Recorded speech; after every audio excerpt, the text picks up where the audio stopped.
नमस्कार, आदाब, सत श्री अकाल दोस्तों, आप सब लोगों का स्वागत है करंट अफेयर्स एक्सप्रेस चैनल पे। तो गाइस एक बात आप लोग को बताता हूँ, कोई भी कंट्री हमेशा चाहेगा कि हर एक कंट्री अपना सॉफ्ट पावर दूसरे कंट्री में, कोई फॉरेन कंट्री में, ठीक है, इम्प्रूव करना चाहता है। अब सॉफ्ट पावर मतलब क्या होगा? अब दूसरे कंट्री आपके बात मानेगा क्योंकि आप उसको कोई जाल पे फंसा रखे हो, या आप इकोनॉमिक इकोनॉमिक बेनिफिट हर कोई कंट्री सोचता है, बट आप उसको डरा, मतलब मिलिटरीली, इकोनॉमिकली फंसा के रख के, डरा के, धमका के, ठीक है, आप उससे अपना बात मना रहे हो, ऐसा नहीं। सॉफ्ट पावर मतलब होता है पीपल टू पीपल कनेक्शन, ठीक है। अगर एक बार आपका गवर्नमेंट आपके अगेंस्ट में भी चले गए, तो आपका जो जनता है वो आपके ऊपर प्रेशर डालेगा, क्योंकि आज आपका वो कंट्री में गुडविल अच्छा है, आपका वो कंट्री के ऊपर बिहेवियर अच्छा है, तो इसको बोलते हैं सॉफ्ट पावर, ठीक है। अब अगर हम लोग के पूरे वर्ल्ड पे जितने भी कंटिनेंट है, आप अगर एशिया को देखोगे, एशिया बहुत डेवलप हो गया है।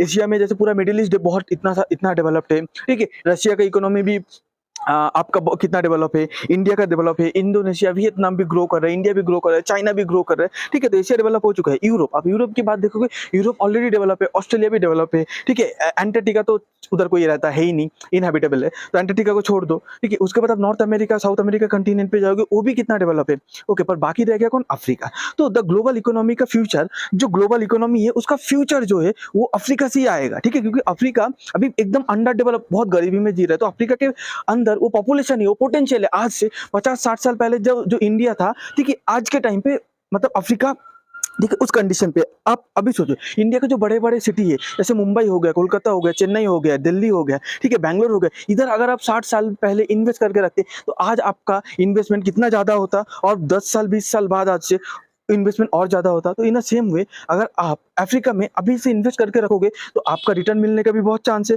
क्योंकि वो फ्यूचर है इकोनॉमी का, ठीक है। अब यूएन भी अफ्रीका को बहुत सपोर्ट कर रहा है, ताकि अफ्रीका इकोनॉमिकली, सोशली, ठीक है, हर एक वे पे पॉलिटिकली स्टेबल रहे, डेवलप करते रहे, ठीक है। अब यूएन का देखिए, द यूएन क्या बोलता है, ये जो अफ्रीकन कॉन्टिनेंट है, इसमें सबसे बड़ी बात क्या है पता है? अफ्रीकन कंट्री पे huge proportion of world natural resource है, both renewable and non renewable. Africa में रिन्यूएबल एंड नेचुरल रिन्यूएबल जो रिसोर्स है बहुत है। देखिए अरब अरब पे इतना इतना ऑयल, ठीक है, इतना नेचुरल रिसोर्स, इतना ऑयल गैस क्यों मिलता है? क्योंकि अरब बहुत हीटेड कंट्री है, ठीक है। तो ये जो हीट का जो प्रेशर है, उसके वजह से अरब पे इतना पोटेंशियल है क्रूड ऑयल मिलने का। तो अरब से तो ज्यादा और अरब के तो बराबर अफ्रीका भी इतना हीटेड है। पर अफ्रीका में क्या है पता है? अफ्रीका में वो रिसोर्स नहीं है, अफ्रीका को किसी ने ध्यान नहीं दिया, अफ्रीका खुद की कंट्री में उतना इन्वेस्ट नहीं किया, इसलिए वो जो अनटैप्ड, ठीक है, जो नेचुरल रिसोर्स है, रिन्यूएबल नॉन रिन्यूएबल रिसोर्स है, उसको अभी तक यूज नहीं कर पाए। तो जो कंट्री उसको कैपिटलाइज करेगा, करके यूज करेगा, तो वो कंट्री बाद में अफ्रीका का ग्रो करेगा, उसके साथ साथ वो कंट्री भी खुद ग्रो करेगा, ठीक है। अफ्रीका का जो वर्ल्ड का जो मिनरल रिजर्व है, 30% मिनरल रिजर्व का 30% अफ्रीका में है, आप समझ सकते हो, okay. 8 to 10% natural gas Africa के पास है पूरे वर्ल्ड का। 12% वर्ल्ड का ऑयल रिजर्व है। अब बोलो, अफ्रीका से कोई कंट्री आप सुने हो कि इंडिया अफ्रीका से ऑयल खरीद रहा है? क्योंकि अफ्रीका में भले ही ऑयल है, पर उसको निकालने का टेक्नोलॉजी, उसको निकालने के लिए जो इन्वेस्टमेंट है, इकोनॉमिकल इन्वेस्टमेंट, वो अफ्रीका में है ही नहीं, ओके। उसके बाद देखिए, अब इसमें क्या है, इसमें अफ्रीका में ये जो चीज, अफ्रीका का जो इन्वेस्टमेंट अपॉर्चुनिटी है, ये पहले सेंस किया, ठीक है। सबसे पहले सेंस किया चाइना। चाइना अफ्रीका में बहुत स्ट्रॉन्ग होल्ड बना लिया, बहुत दबदबा बना लिया। पर चाइना का एक चीज पता है, चाइना का नीयत कभी भी साफ नहीं था। अगर आपका नीयत साफ नहीं है, साफ नहीं होगा, तो आप कोई भी कंट्री पे राज नहीं कर पाओगे। जैसे ब्रिटिश का नीयत साफ नहीं था, इसलिए वो भले ही 200 साल चले, पर उसका एम्पायर डूब गया, ठीक है। तो सेम हिसाब से चाइना जब इन्वेस्ट करता है, तो चाइना का वर्कर बहुत मिसबिहेव करता है। आपको मैं आगे जाकर वीडियो भी दिखाऊंगा। चाइना का वर्कर जब मिसबिहेव करने लगा है, तो और चाइना इकोनॉमिकल ट्रैप पे फंसाते हैं, अफ्रीका से जबरदस्ती करते हैं। अफ्रीका को एक पेपर पे एक वादा करते हैं कि आपको, मतलब मैं जितना इनकम करूंगा आपको इतना परसेंट दूंगा, पर उतना परसेंट सिर्फ ऑन पेपर ही रह जाता है, रियलिटी में देता नहीं है। पर उसके बाद सेम चीज इंडिया ने रियलाइज किया। इंडिया रियलाइज करने के बाद इंडिया अफ्रीका में इन्वेस्ट करने लगा। पर इंडिया का काम करने का तरीका अच्छा है, इंडिया जो बोलते हैं उससे ज्यादा दे देते हैं, तो कम नहीं देते। तो ये अफ्रीकन जो कंट्री है, ठीक है, उसको इंडिया के ऊपर एक ट्रस्ट बनने लगा। बिजनेस से पहले ट्रस्ट होना चाहिए, उसके बाद पैसा, उसके बाद बिजनेस, ओके। उसके बाद देखिए, India has an invite to mine natural resource from oil to gold in Central African Republic. Central African Republic जो है, उसमें बहुत बड़ा गोल्ड और ऑयल की रिजर्व है। तो इंडिया उधर नहीं गया है, ठीक है। आप सोचो, इंडिया का ये पॉपुलैरिटी देख के, इंडिया का ये ट्रस्ट देख के, इंडिया के बिहेवियर देख के, जो सेंट्रल अफ्रीकन रिपब्लिक जो कंट्री है, वो इंडिया को इन्वाइट किया है कि आप आओ, आके हम लोग के, आपका टेक्नोलॉजी इन्वेस्टमेंट लगा के हम लोग के कंट्री से ऑयल निकालो, गोल्ड निकालो, और उसमें से प्रॉफिट हम दोनों शेयर करेंगे, ठीक है। और इंडिया को, आप सब लोग को पता है इंडिया कितना एनर्जी हंग्री कंट्री है, ठीक है। तो उसी हिसाब से इंडिया को ये ऑयल चाहिए, ओके। उसके बाद देखिए, मतलब कॉन्गोज, ठीक है, चैड एंड टू सुदान, दो सुदान, मतलब एक साउथ सुदान, एक नॉर्थ सुदान, ठीक है। मतलब इन लोग मतलब बहुत गरीब कंट्री है अफ्रीका में, पर इन लोग के पास जो नेचुरल रिसोर्स है ना बहुत मात्रा पे, पर इन लोग उसको यूटिलाइज नहीं कर पाते। तो बहुत मात्रा पे नेचुरल रिसोर्स होने के बावजूद भी इन लोग अफ्रीकन कंटिनेंट पे बहुत ही गरीब कंट्री है। ओके, उसके बाद देखिए इसी ये सेंस को मतलब ये अपॉर्चुनिटी को सेंस करते हुए इंडिया ने एक नया चैप्टर खोला है जिसको बोला जाता है इंडिया अफ्रीका रिलेशन। तो इंडिया अफ्रीका के साथ Africa government to government, people to people, people to government बहुत कनेक्शन बढ़ा रहा है। ओके, उसके बाद देखिए the size and health of India. और इंडिया को इतना विश्वास क्यों करते हैं? क्योंकि इंडिया, पहली बात, इंडिया के ऊपर एक ट्रस्ट है। इंडिया पता है कि चाइना पीछे से चाकू मारेगा आपको, पीछे से स्टैब करेगा, पर इंडिया ऐसा नहीं है। इंडिया कभी ऐसा नहीं करेगा। पर ऊपर से इंडियन इकोनॉमी भी छोटा नहीं है। इंडियन इकोनॉमी 3.5 ट्रिलियन, ठीक है, जो मतलब हम लोग का 5th लार्जेस्ट इकोनॉमी और 2028, ठीक है, और 2030 के बीच में हम लोग जर्मनी और मोस्ट प्रोबेबली जापान को भी क्रॉस करके 3rd लार्जेस्ट बन जाएगा। तो अगर आप 3rd लार्जेस्ट इकोनॉमी रहोगे वर्ल्ड पे, या 5 साल बाद अगर 3rd लार्जेस्ट बनने के राह पे चलोगे, तो आपका आवाज कोई भी सुनेगा, ठीक है, आपके पास दौड़ के आएगा, आपको किसी के पास जाना नहीं रहे, मतलब जाना नहीं पड़ेगा। ओके, उसके बाद देखिए first India has historically enjoy close relationship with Africa given the share struggle against colonialism. ठीक है, अब जब कॉलोनियल पीरियड था उस टाइम क्या हुआ था, ब्रिटिश और अफ्रीका, अफ्रीका में आज बहुत सारा लीडर आप लोग इंडियन देखेंगे। क्यों पता है? जब ब्रिटिश का जो एम्पायर था वो अफ्रीका में भी था और आपका इंडिया पे भी था, पर इंडिया पे ह्यूज लेबर था, अफ्रीका में उतना लेबर नहीं था। तो ब्रिटिश क्या करता था, इंडिया से लेबर लेके जाके अफ्रीका में काम कराता था। अब वो लेबर उधर ही सेटल हो गए। फिर जब अफ्रीका और इंडिया दोनों इंडिपेंडेंस हो गए, वो लेबर उधर बरसों से मतलब 50 साल 60 साल रहते रहते फिर उसका मतलब फैमिली भी उधर ग्रो हुआ, उसका बच्चा भी उधर हुआ, पर उन लोग फिर कभी इंडिया में वापस नहीं है, पर उन लोग का रूट तो इंडियन ही है ना। ओके, तो इसीलिए बहुत सारे आपको इंडियन आप लोग को अफ्रीका में देखने मिलेगा। ठीक है, अब इंडिया का पूरे वर्ल्ड पे इतना सॉफ्ट पावर बढ़ चुका है, तो उसके हिसाब से कुछ दिन पहले यूनाइटेड नेशंस पे, ठीक है, यूनाइटेड नेशन आप सब लोगों को पता है, यूनाइटेड नेशन पे गुयाना का जो प्रेसिडेंट था वो, आप लोग सुनिए इंडिया के बारे में क्या बोला। ऐसे मैं आपको बहुत वीडियो क्लिप दिखाऊंगा कि इंडिया का सॉफ्टवेयर कितना ग्रो किया है। आप लोग सुनिए ये वीडियो।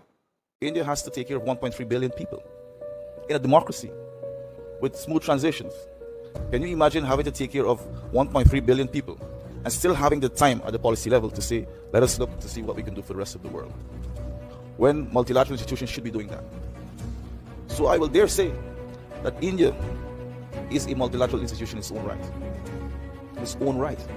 हाँ, तो आप लोग सुन चुके हैं, तो आपको पता चला ना कि कैसे बढ़ रहा है। फिर उसके बाद चाइना का जो अफ्रीका का जो ट्रस्ट है चाइना के ऊपर, वो और भी डिक्रीज क्यों हो रहा है पता है? कि चाइना पहली बात तो अनएथिकल बिजनेस करता है। चाइना पहली बार अनएथिकल तरीके से मतलब कंट्री को बैकस्टैब करता है, फंसा देता है। पर चाइना का जो उधर सप्लाई है वो बहुत मतलब घटिया क्वालिटी का है। ठीक है, तो बहुत घटिया क्वालिटी का होता है, इसलिए अफ्रीकन का ट्रस्ट। देखिए अफ्रीका बहुत गरीब कंट्री है। उधर जो बाइक होता है ना, बाइक भी आप शायद आपके पास ये नया कॉन्सेप्ट है बाइक टैक्सी, पर ये बाइक टैक्सी बहुत पुराना कॉन्सेप्ट है अफ्रीका पे। ठीक है, क्योंकि उधर आपको टैक्सी के लिए 4 व्हीलर मिलेगा ही नहीं, क्योंकि बहुत गरीब कंट्री है। उन लोग 4 व्हीलर ज्यादा अफोर्ड नहीं कर सकते, इसलिए बाइक टैक्सी उन लोग बाइक को मतलब पता है कॉमर्शियल, उधर का बाइक कॉमर्शियल व्हीकल होता है। ठीक है, मतलब काम करते हैं, पर्सनल व्हीकल नहीं होता बाइक।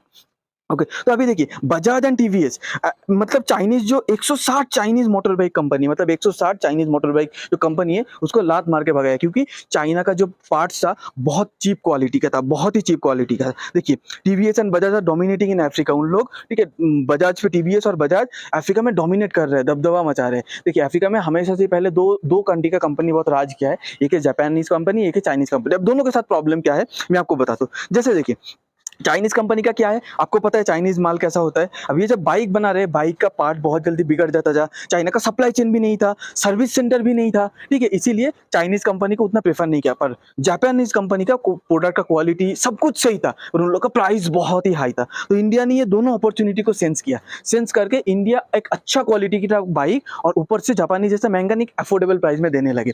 और जो मैन्युफैक्चरिंग यूनिट था वो अफ्रीकन पूरे कंटिनेंट पे कुछ कंट्री पे मैन्युफैक्चरिंग यूनिट भी लगा दिया। तो सप्लाई चेन का भी प्रॉब्लम खत्म, पैसे का भी प्रॉब्लम खत्म, क्वालिटी का भी प्रॉब्लम खत्म, जो तीन प्रॉब्लम जनरली अफ्रीकन फेस करते थे। ठीक है, इसीलिए बजाज और टीवीएस इतना सक्सेसफुल रहा है, 160 चाइनीज कंपनी का धंधा ही बंद कर दिया।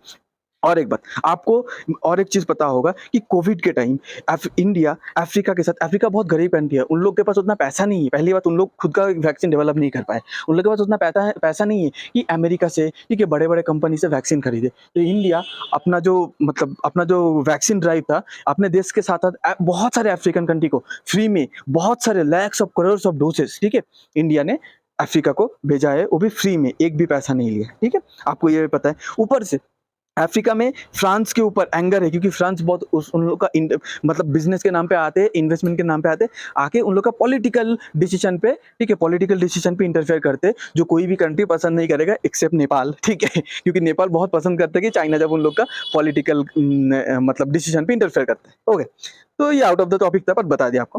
तो फ्रांस, इसीलिए फ्रांस के ऊपर उन लोग बहुत गुस्से हैं। फिर उसके बाद अफ्रीकन कंट्रीज चाइना को भी, ठीक है, चाइना का जो डेवलपमेंट एड है, चाइना डेवलपमेंट के नाम पे पैसा देते हैं पर बहुत हाई इंटरेस्ट चार्ज करते हैं। जैसे वो चाइना को पता है कि अफ्रीका ये हाई इंटरेस्ट दे ही नहीं पाएगा, जैसे हाई इंटरेस्ट जब फेल हो जाता है, मतलब दे नहीं पाते, चाइना उसका जमीन या नेचुरल रिसोर्सेज पूरा कब्जा कर लेता है एक साल के लिए, और वो साल मतलब उतना टाइम तक पूरा नेचुरल रिसोर्स वो जमीन और वो एरिया से निकालते रहते हैं, और प्रॉफिट के नाम पे 1 रुपया भी अफ्रीका को नहीं देता है, ठीक है। अब उसके बाद चाइना जब काम करने आते, तो चाइना अपना बड़े बड़े जब अपना वर्कर, बड़े बड़े इंजीनियर अपने कंट्री से लेके आते, अपने कंट्री का मेंबर को जॉब दिलाते, पर ग्राउंड लेवल पे छोटा मोटा वर्कर को अफ्रीका से ले लेते। पर इंडिया जब कोई प्रोजेक्ट चालू करता है अफ्रीका को, पूरा उन लोग का वर्कफोर्स ही, ठीक है, अफ्रीकन रहता है, ठीक है। तो इसीलिए अफ्रीका चाइना का डेवलपमेंट एड पे भी उतना ट्रस्ट नहीं करता। और एक चीज बता दो, पापुआ न्यू गिनिया पे जब गए थे, ठीक है, उसका जो प्राइम मिनिस्टर था, मोदी जैसे ही प्लेन से उतरे तो उसका प्राइम मिनिस्टर मोदी का पैर छू के आशीर्वाद लिया था, ठीक है। तो इसका भी आप लोग फुटेज देख लीजिए।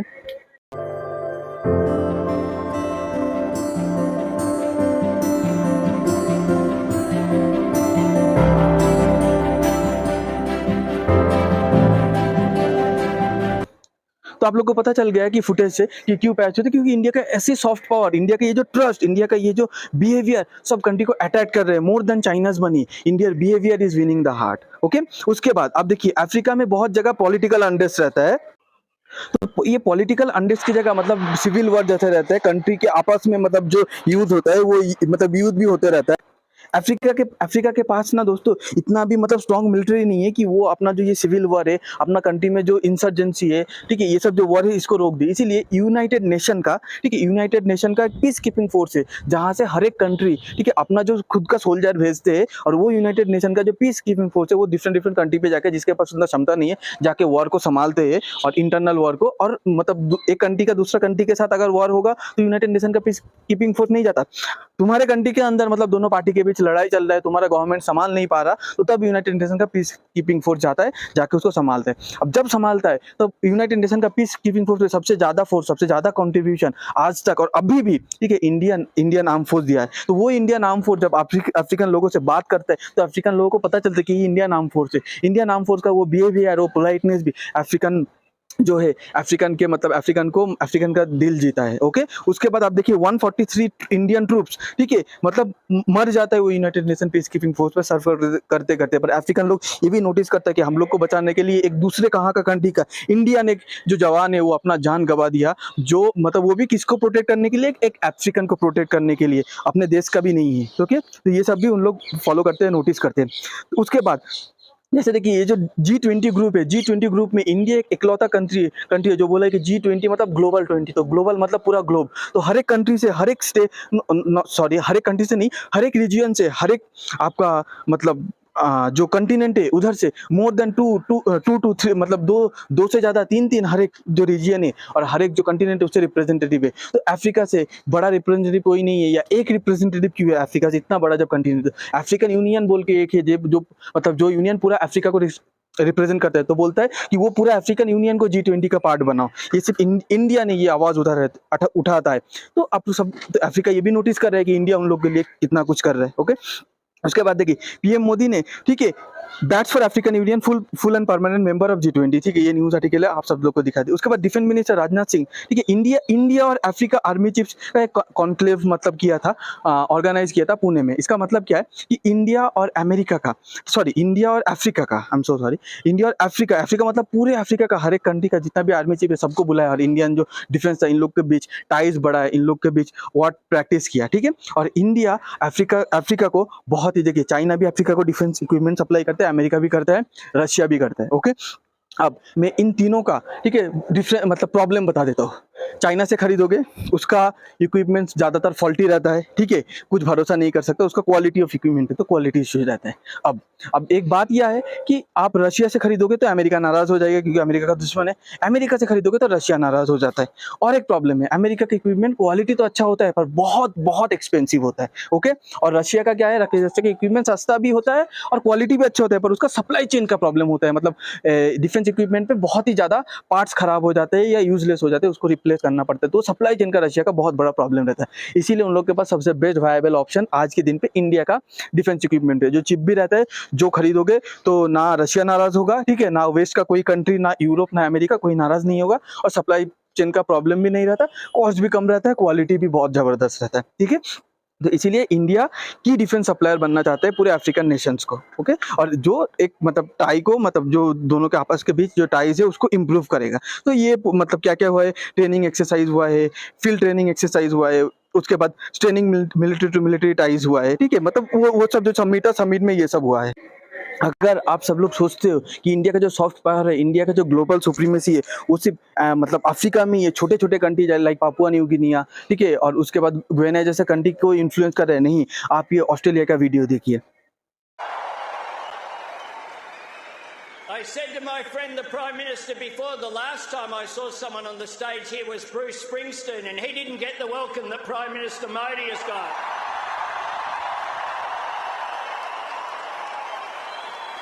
Prime Minister Modi is the boss. तो आप सबने देख लिया ऑस्ट्रेलिया का पीएम क्या बोलते हैं, मोदी इज द बॉस। तो कोई एक कंट्री दूसरे कंट्री का लीडर को ऐसे ग्लोबल फोरम पे ऑन मतलब लाइव कैमरा पे पब्लिक के सामने ऐसे बॉस बोलना, मतलब वो कंट्री को उन लोग बहुत सीरियस ले लेते हैं। ठीक है, उसके बाद और एक वीडियो देखिए।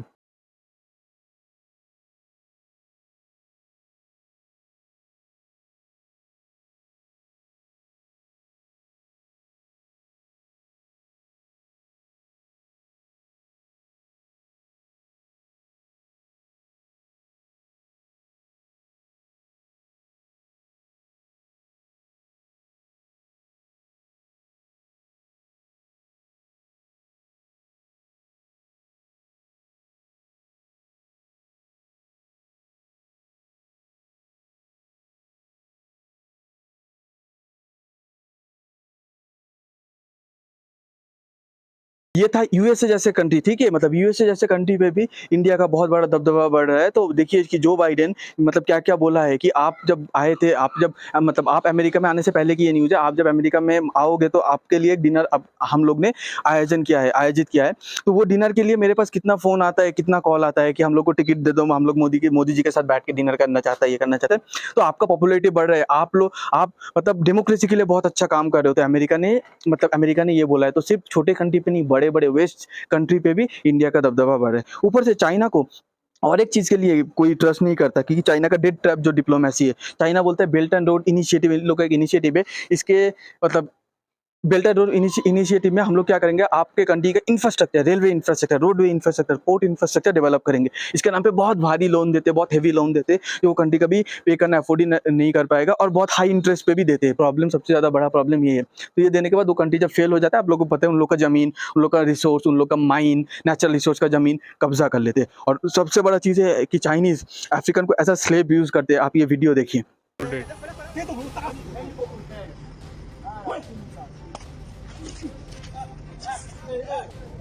Hey, left, hey. Leave him, he's on record. Hey.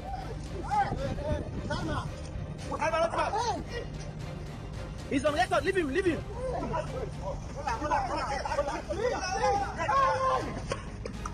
हाँ, तो आपने ये वीडियो देख लिया, तो आप इससे क्या समझे कि चाइनीज़ अफ्रीकन को ऐसा स्लेव यूज़ करते हैं, ऐसे इल ट्रीट करते हैं, इसीलिए अफ्रीकन चाइनीज़ को भी पसंद नहीं कर रहा है। ठीक है, ओके, तो आप सब लोग को अगर ये वीडियो अच्छा लगा है तो प्लीज़ लाइक कीजिए, शेयर कीजिए, सब्सक्राइब कीजिए। अगर आप सब लोग को कुछ बताना है इंडिया का ग्रोइंग मतलब हेजीमनी के बारे में, तो आप लोग कमेंट पे बता सकते हैं। और आप सब लोग को बहुत बहुत धन्यवाद अपना कीमती टाइम देने के लिए। Thank you.